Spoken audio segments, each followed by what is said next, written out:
በደብረጽዮን ገብረ ሚካኤል የሚመራው ህወሓት ፌደራል መንግስት ከትግራይ ግዛቶች በኃይል የያዙ የታጠቁ ኃይሎችን በአስቸኳይ እንዲያወጣ ጠየቀ።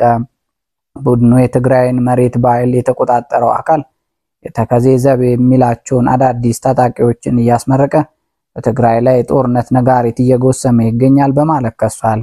የአይነቱ ድርጊት የፕሪቶሪያውን የግጭት ማቆም ስምምነት ሙሉ በሙሉ የሚጻረርና ዘላቂ ሰላም እንዳይመጣ እንቅፋት የሚፈጥር ነው በማለት ቡድኑ አስጠንቅቋል።